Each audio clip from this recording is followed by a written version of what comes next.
کئی جگہ پر فَيُضَاعِفُهُ، دونوں طریقے سے اس کو پڑھا گیا ہے، لیکن یہ فعل مضارع معروف ہی ہے، فعل ہے، مضارع ہے، معروف ہے، واحد ہے، مذکر ہے، غائب ہے، ضاد عین فا اس کا روٹ ورڈ ہے، اور ہو جو اس کے ساتھ جڑ کر آیا ہے یہ اس کا مفعول ہے۔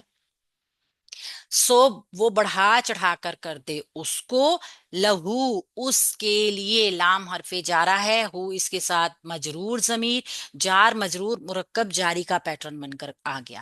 اصل میں قرض دینے سے مراد کیا ہے؟ اللہ کے راستے میں خرچ کرنا ہے، یعنی قرض جو ہے وہ اچھے طریقے سے دینے کا مطلب یہاں پہ کیا بیان کیا گیا ہے؟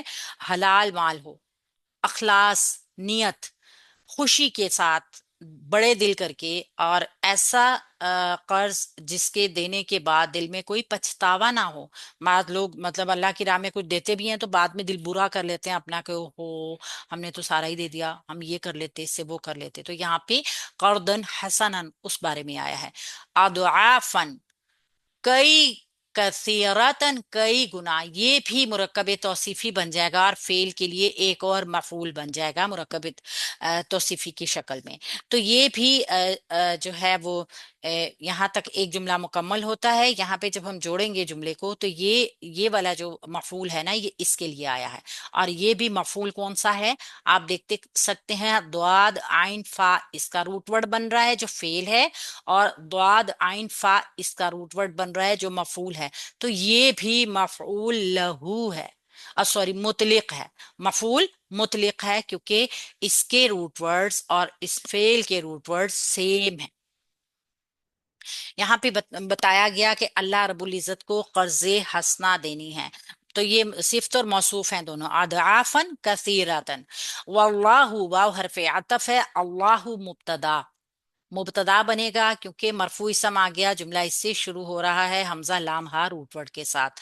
یقبض وہ تنگی کرتا ہے، فعل مضارع واحد مذکر غائب، قاف با ضاد اس کا روٹ ورڈ، اس کا فاعل باہر ہو سکتا ہے اگر مرفوع ہو، نہیں تو پھر اس کے اندر ضمیر فعل با فاعل بن رہا ہے۔ وا حرف عطف، یبسطو یہاں پہ جو سواد ہے اس کے اوپر سین بھی آ رہا ہے، یعنی کہ یہ وہ حرف ہے جس کو دونوں طریقے سے پڑھا جا سکتا ہے۔ اگر آپ سین پڑھتے ہیں وہ بھی ٹھیک ہے، اگر آپ سواد پڑھتے ہیں وہ بھی ٹھیک ہے، دونوں طریقے سے ہی اس کو پڑھا جا سکتا ہے۔ میری آواز آ رہی ہے؟ جی جی آ رہی ہے۔ جی الحمدللہ، آ رہی ہے میم۔ ٹھیک ہے۔ با سین طا اس کا روٹ ورڈ، یا با صا تا اس کا روٹ ورڈ آ گیا، اور فعل یہ بھی مضارع کا واحد ہے، مذکر ہے، غائب کا صیغہ ہے۔ پڑھتے ہوئے آپ کو سین صاد دونوں پڑھ سکتے ہیں، روٹ ورڈ پہ با صا تا ہی جائے گا، ٹھیک ہے۔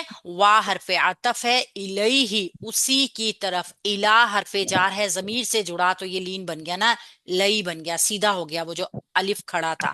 وا الیہ جار مجرور مرکب جاری کا پیٹرن بن گیا، اور اسی کی طرف ترجعون تم لوٹائے جاؤ گے، یہ فعل جو ہے یہ را جیم آئین روٹ ورڈ کے ساتھ ہے، اور اس کا جو فعلا والا پیٹرن ہے، یعنی اگر ہم دیکھیں تو یہ فعل کون پہچانے گا کون سا ہے فعل مضارع کا؟ میم معروف ہوگا نا، مضارع معروف۔ فعل مضارع معروف کیسے ہوگا؟ کیونکہ آئین کلمہ کے اوپر تو پیش آ رہی ہے نا، زبر نہیں آ رہا۔ اچھا، را جیم آئین روٹ ورڈ، را جیم آئین، آئین کلمہ کون سا ہوا؟ جیم والا جیم کے اوپر یہاں جیم کیا ہوگا، ہے؟ زبر کے ساتھ ہے، پیش زبر ہے، یس مجبور میم ہے۔ زبر ہے، زبر ہے، ٹھیک ہے، تو اگر زبر ہے، مجبور ہوگا، ہاں فعل جی، جی فعل مضارع کے پہلے حرف کے اوپر پیش آ گئی اور ہاں آئین کلمے کے اوپر بھی زبر آ گیا زبر آ گیا۔ تو مجہول ہو گیا، پکی علامت ہو گئی نا۔ پہلے ہم نے صرف پیش کو دیکھا، لیکن جب ہم نے را جیم آئین روٹ ورڈ پہ دیکھا کہ آئین کلمے کے اوپر زبر آ رہی ہے، تو اب یہ فعل لازمی طور پر مجہول ہے، یہ فعل مضارع مجہول ہو گیا، جمع مذکر حاضر ہو گیا، ٹھیک ہے۔ یہ فعل با فاعل ہوگا، چونکہ اس کا فاعل تو نہیں ہوتا، نائب الفاعل ہوتا ہے جو اس کے اندر ہی ہوگا۔ تو یہاں پر ہم نے دیکھا کہ اللہ رب العزت کو قرض دینے کے لیے ابھارا جا رہا ہے لوگوں کو. یعنی اللہ جو یدعف لہو اضعافا کثیرتن، اللہ تعالیٰ اس کے لیے اس کو بڑھا کر بہت حصے کر دیں گے.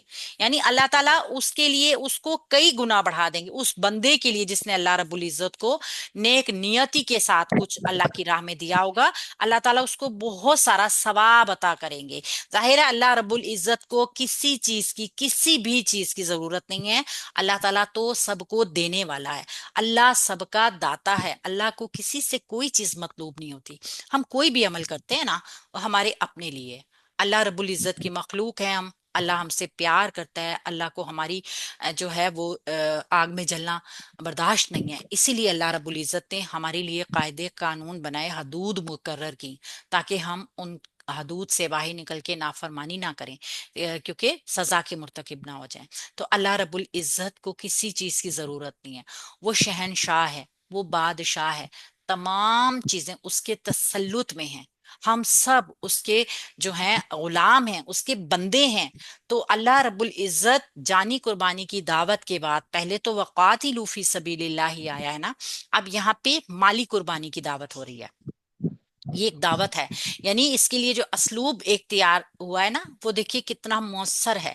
کہ ایک تو سوال کا انداز، جملہ شروع ہو رہا ہے کون ہے جو اللہ کو قرض دے، اللہ کو قرض دینے کے لیے آگے بڑھتا ہے. یعنی کہ یہ غایت جو بتائی جا رہی ہے نا، یہ ایک شوق دلایا جا رہا ہے. یعنی کہ اگر جب آپ کو یہ کہا جائے نا کوئی بہت بڑی شخصیت ہے اور اس کے لیے تم نے ایک چھوٹا سا کام کرنا ہے، ہر کوئی بھاگ کے جائے گا کہ میں اس شخصیت کے دل میں اپنی جگہ بنا لوں، کیونکہ یہ تو میرے اختیار میں ہے، اور وہ شخصیت کہاں اور میری کیا اوقات. تو اللہ رب العزت کی طرف سے یہ سوالیہ انداز جو آیا نا، یہ ایک تو شوق کو ابھارنے کے لیے آیا ہے. اور یہ بہت ہی مطلب مؤثر انداز ہے کہ اللہ کی راہ میں خرچ کرنے کو قرض دینے کی تعبیر ہو رہی ہے. قرض، جب ہم کسی کو قرض دیتے ہیں نا، تو قرض دار کے ذمے واجب ہو جاتا ہے کہ وہ ہمارا پیسہ واپس لوٹائے گا.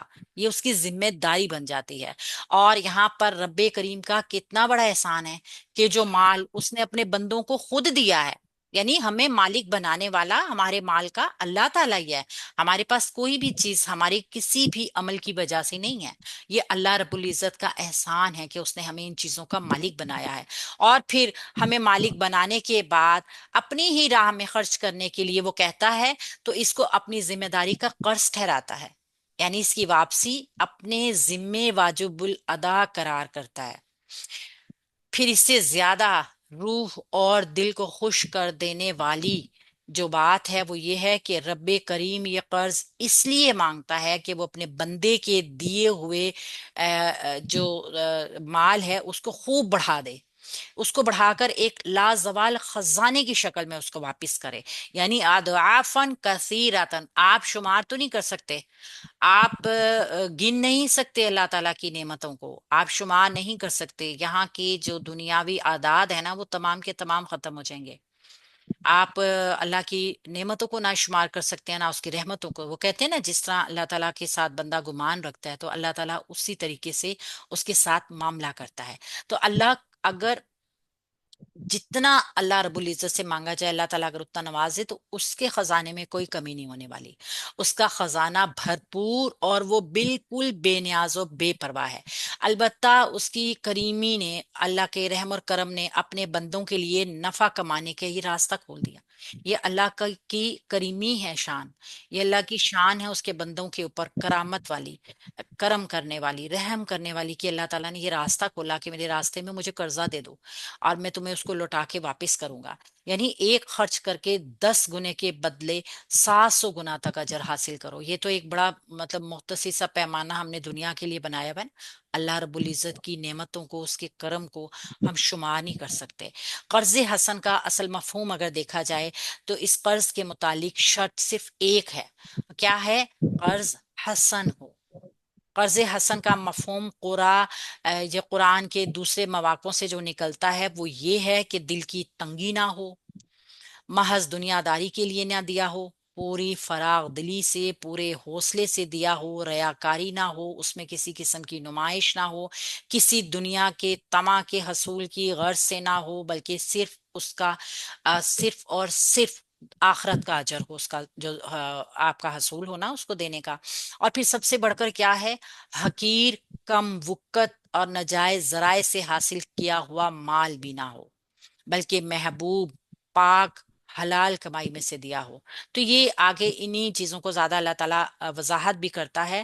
آخر میں جب ہم دیکھتے ہیں نا کہ اللہ تعالیٰ ہی تنگی کرتا ہے، اللہ تعالیٰ ہی کشادگی، تو کسی انسان کے اوپر رزق کی تنگی یا کسی انسان کے اوپر رزق کی کشادگی میں اس کی اپنی کسی تدبیر کا کوئی انجام نہیں ہے، یہ اس کی اپنی کسی بھی ٹیکنیک کا کوئی کمال نہیں ہے کہ اس نے اپنے آپ کو بہت چالاک بنا لیا، اس نے بڑی سائنس لگائی اور اس نے اپنے آپ کو اتنا مالدار بنا لیا۔ یہ اس کی کوئی بھی اپنی ذاتی ایفرٹ کا نتیجہ نہیں ہے، بلکہ یہ چیز اللہ کے اختیار میں ہے۔ اس وجہ سے اگر وہ اپنا مال اللہ سے ہی بچا لے گا، چھپا لے گا، تو اس کے معنی یہ ہوئے کہ وہ دینے والے سے ہی چھپا رہا ہے، تو اس کے تو قبضہ قدرت میں سارا کچھ ہے، وہ چھین بھی سکتا ہے۔ اور پھر الیہ ترجعون میں جو ہے نا کہ آج اللہ سے منہ چھپانے والے، یعنی قرضہ نہیں دے رہے ہیں اللہ کو، اپنے قرضہ حسنہ نہیں دے رہے ہیں، اللہ کی راہ میں مال خرچ نہیں کر رہے ہیں، تو یہ نہ بھولیں کہ کل اسی رب کے سامنے جا کے کھڑا ہو جانا ہے جس نے تمہیں ان نعمتوں کا مالک بنایا۔ اور پھر ایک پہلو یہ بھی ہے کہ چند یہ جس دنیا کی زندگی کے لیے اللہ رب العزت کے ساتھ یہ بخیل بن رہے ہیں، تو یہ دنیا تو ختم ہو جائے گی۔ اصل زندگی آخرت کی زندگی ہے، جس کے لیے ہمیں فکر بھی اصلی ہونی چاہیے کہ ہم نے یہاں پہ جو عمل کرنا ہے نا، اس کا ریوارڈ ہمیں وہاں پر ملنا ہی